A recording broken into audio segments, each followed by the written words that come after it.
Hello friends, welcome in my channel rise with Anamika. कैसे आप सभी लोग? आए हो बहुत अच्छे होंगे। आज हम लोग सीडीपी में एक नया चैप्टर स्टार्ट करेंगे। जो चैप्टर का नाम है इंटेलिजेंस थ्योरी। मतलब इंटेलिजेंस मतलब बुद्धि का सिद्धांत। तो सबसे पहले बुद्धि का सिद्धांत स्टार्ट करने से पहले बुद्धि होती क्या है, इंटेलिजेंस होती क्या है, आखिर ये बुद्धि कहाँ पर होती है। तो जो बुद्धि होती है, अगर आप सोचेंगे देखेंगे तो हमारी बुद्धि कहाँ से होती है, हमारी बुद्धि माइंड में होती है। और जो भी चीजें हम लोग बात करते हैं, तर्क करते हैं, जो भी तरीके से जो सोचते हैं, थिंक करते हैं, वो सब कहाँ से होता है, हमारी बुद्धि से होता है।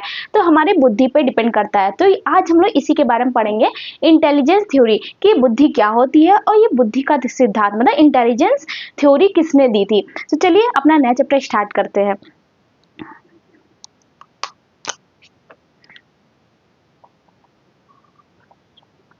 बुद्धि मतलब इंटेलिजेंस। अब ये जो इंटेलिजेंस है, तो इंटेलिजेंस जो है, इसका कॉन्सेप्ट किसने दिया था। तो ये सबसे पहले ये जान लीजिए कि इसका जो कॉन्सेप्ट है, इंटेलिजेंस का कॉन्सेप्ट है, ये एल्फ्रेड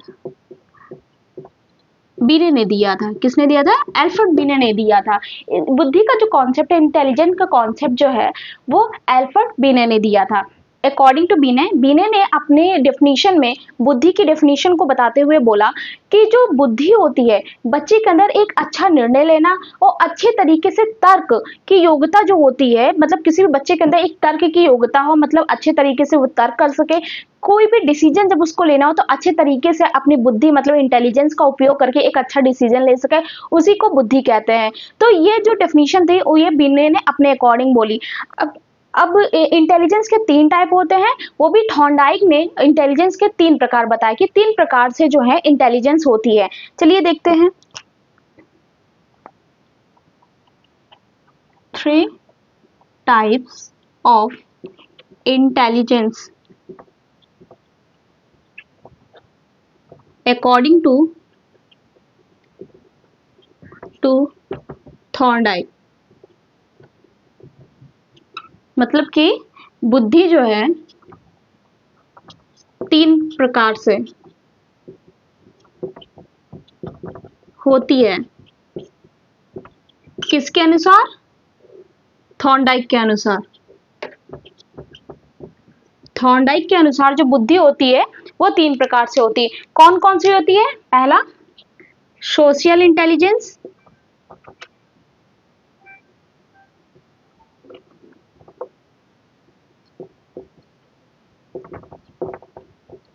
दूसरा, कंक्रीट।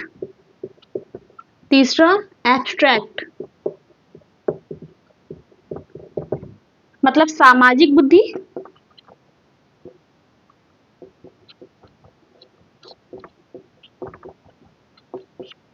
दूसरा मूर्त, तीसरा अमूर्त। अब देखिए तीनों क्या होता है। थॉर्नडाइक के हिसाब से जो है तीन प्रकार से इंटेलिजेंस होती है, तीन प्रकार से बुद्धि होती है। जो पहला होता है सोशल इंटेलिजेंस, दूसरा होता है कंक्रीट, तीसरा होता है एब्स्ट्रैक्ट। तीसरा होता है एब्स्ट्रैक्ट मतलब सामाजिक बुद्धि, मूर्त बुद्धि और अमूर्त बुद्धि। अब सोशल इंटेलिजेंस क्या होता है?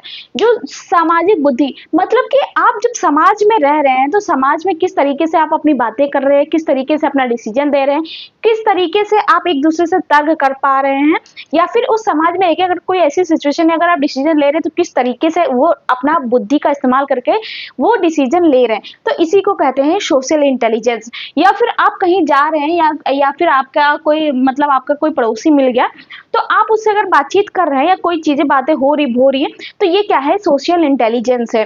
तो अपनी बुद्धि का प्रयोग करके समाज में एक अच्छा निर्णय लेना, लोगों से इंटरेक्ट होके एक अच्छी बातें करना, तर्क करना, ये होता है सामाजिक इंटेलिजेंस। नेक्स्ट आता है कंक्रीट मतलब मूर्त। अब मूर्त कंक्रीट का मतलब क्या है? जो आपके सामने है। कंक्रीट का मतलब क्या है? जो आपके सामने है, जो आप अपने सामने देख पा रहे हैं, फिर उसके बारे में सोच पा रहे हैं, तो वो होता है कंक्रीट। नेक्स्ट आता है एब्स्ट्रैक्ट इंटेलिजेंस। इसमें क्या होता है? अमूर्त। ये क्या होता है? ये कल्पना पे निर्धारित होता है, मतलब इमेजिनेशन। इमेजिनेशन मतलब कल्पना। आप इसमें क्या करते हैं, कल्पना करते हैं। आपके सामने कोई चीज नहीं होती है, आप उसे देख नहीं पाते, लेकिन आपके माइंड में वो इमेज बन रही होती है। आप इमेजिनेशन उस चीज को कर पा रहे होते हैं कि जैसे कि मान लीजिए आप एक दिमाग में आपके पास एक मैथ्स का एक क्वेश्चन है, ठीक है, आपके सामने नहीं, लेकिन आपके दिमाग में वो क्वेश्चन आप सोच रहे हैं, आप उसका सोल्यूशन दिमाग में ही करें कि इसका अच्छा ये आंसर आएगा, कभी 2 × 2 × 4 होता है, तो आप दिमाग में ही इमेजिनेशन कर रहे हैं। तो वही कल्पना जो होती है वो एब्स्ट्रैक्ट होता है, जो हमें दिखाई नहीं देता लेकिन हम सोचते हैं। तो 3 प्रकार से बुद्धि थॉर्नडाइक के अनुसार है, सोशल इंटेलिजेंस सामाजिक बुद्धि, कंक्रीट मतलब मूर्त, एब्स्ट्रैक्ट मतलब अमूर्त मतलब इमेजिनेशन। आई होप अभी तक इतनी चीजें जितनी आपको समझाई वो समझ में आ गई होंगी। अब हम लोग पढ़ेंगे आईक्यू के बारे में कि आईक्यू क्या होता है, आखिर आईक्यू होता क्या है, चलिए देखते हैं। आईक्यू, अब ये आईक्यू होता क्या है? आईक्यू जो होता है हमारा intelligence quotient, intelligence quotient. IQ क्या होता है? इंटेलिजेंस कोशिएंट मतलब बुद्धि लब्धि, ये हमारा होता है इंटेलिजेंस कोशिएंट। अब इसका जो कॉन्सेप्ट है इंटेलिजेंस कोशिएंट, इसका कॉन्सेप्ट किसने दिया था? इसका कॉन्सेप्ट जो दिया था वो विलियम स्टर्न ने दिया था। किसने दिया था? इसका कॉन्सेप्ट किसने दिया था? William stern. इन्होंने इसका कॉन्सेप्ट दिया था कि जो इंटेलिजेंस कोशिएंट है मतलब बुद्धि लब्धि निकाल, जो इसका जो कॉन्सेप्ट था वो किसने दिया था? वो विलियम स्टर्न ने दिया था।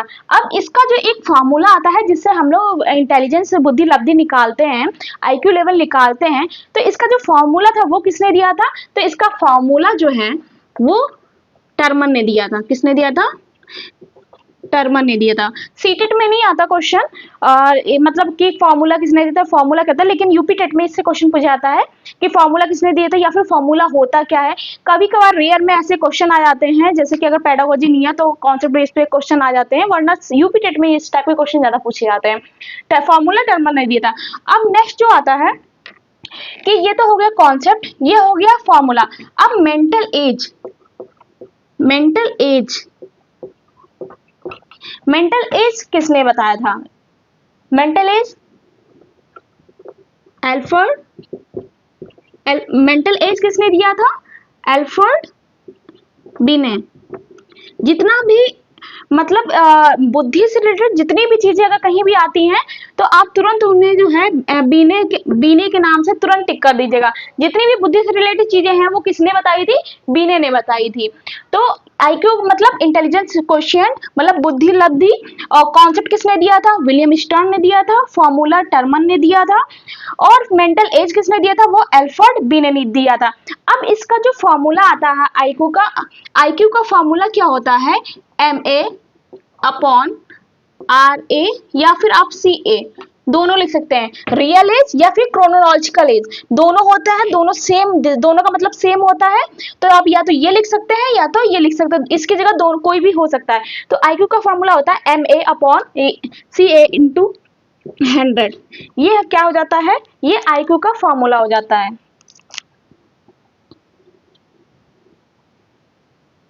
अब यहाँ पे जो MA है वो क्या है? Mental as. किसने दिया था? एल्फ्रेड बिने ने। Mental as. और जो RA है रियल एज, और जो CA है क्रोनोलॉजिकल एज। इससे हम लोग क्या करते हैं? इस फॉर्मूले से हम लोग आईक्यू निकालते हैं। अगर किसी भी बच्चे का हमें आईक्यू लेवल निकालना है तो हम लोग ये टर्मन का फॉर्मूला यूज करके हम लोग बच्चे का आईक्यू निकालते हैं। अभी किसी भी मनुष्य का आईक्यू लेवल निकालना है तो हम इस प्रकार से निकाल सकते हैं। तो आई होप इतनी चीजें समझ में आ गई होंगी कि इंटेलिजेंस कोशिएंट होता क्या, मतलब बुद्धि लब्धि क्या होती है, आईक्यू मतलब बुद्धि लब्धि, आईक्यू मतलब किसी का आईक्यू हमें जानना है।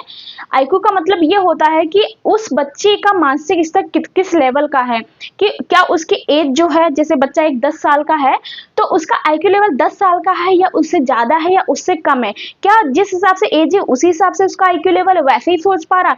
क्योंकि इस दुनिया में बच्चे अलग अलग प्रकार से होते हैं, कोई बहुत ज़्यादा इंटेलिजेंट होता है तो कोई बहुत मतलब लो मतलब उसके मंद बुद्धि का होता है या एवरेज उसकी बुद्धि होती है।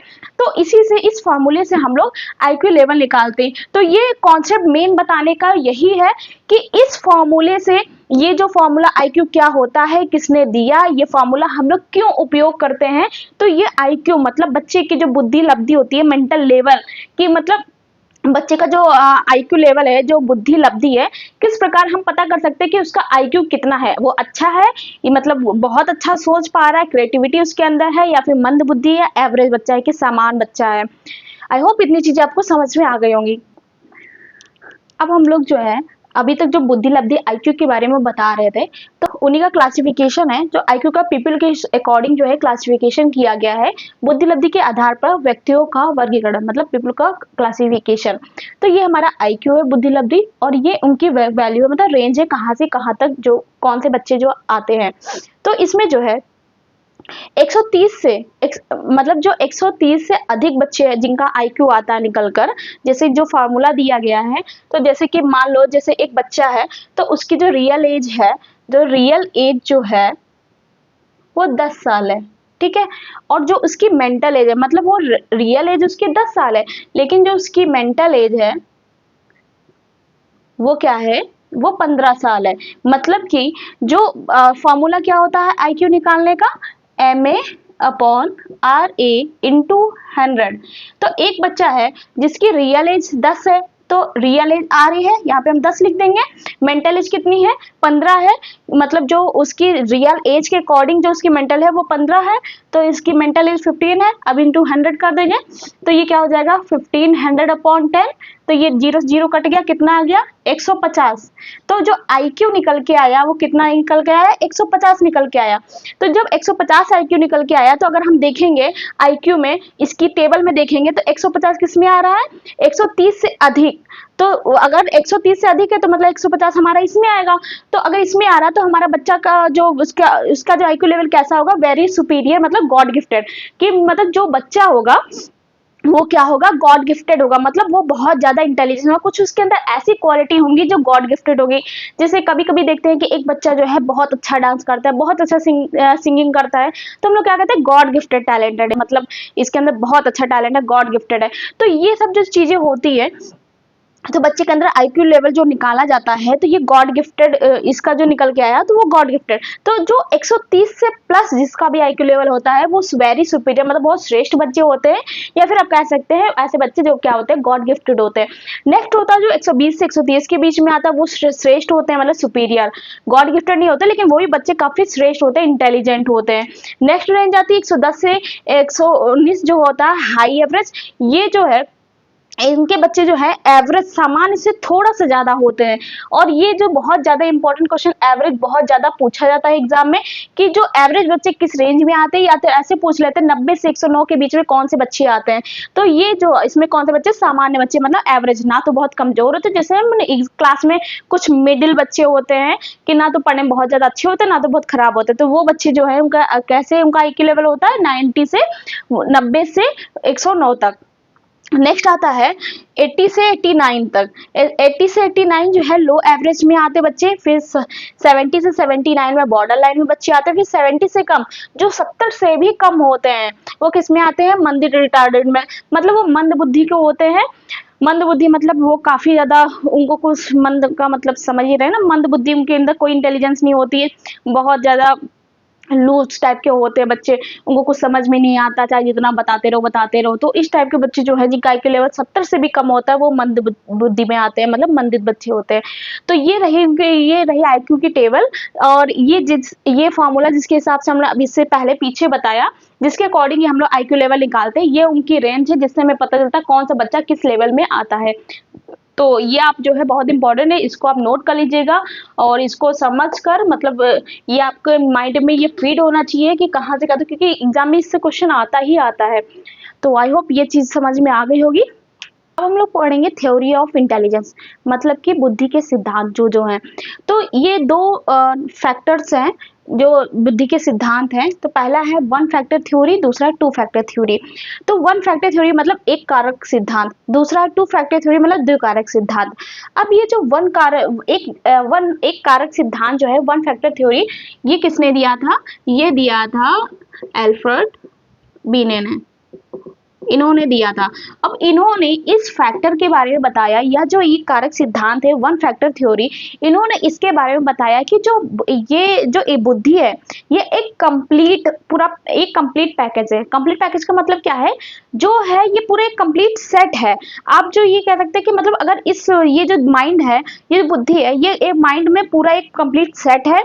अगर इसमें से मान लो इसमें कहीं भी कोई भी गड़बड़ी आ जाती है तो समझिए इसका कोई भी काम इसका नहीं रह जाएगा, ये बिल्कुल यूजलेस हो जाएगा, इसका कोई भी काम नहीं हो सकता। तो इन्होंने बस इस फैक्टर में यही बताया था कि जो बुद्धि है वो पूरा एक कंप्लीट सेट है। जो माइंड का क्या है? बुद्धि एक कंप्लीट सेट है। नेक्स्ट आता है जो टू फैक्टर थ्योरी मतलब द्विकारक सिद्धांत। इसमें इन्होंने ये जो दिया था, ये किसने दिया था? ये जो थ्योरी दी थी ये दिया था स्पेयरमैन ने। किसने दिया था? स्पेयरमैन ने। द्विकारक सिद्धांत जो है स्पेयरमैन ने दिया था। अब इन्होंने इसको जब इन्होंने यह सिद्धांत दिया तो इसको भी इन्होंने दो भागों में बांटा, एक जी के नाम से, एक एस के नाम से। तो जी का मतलब होता है जनरल इंटेलिजेंस, मतलब सामान्य बुद्धि। सामान्य बुद्धि।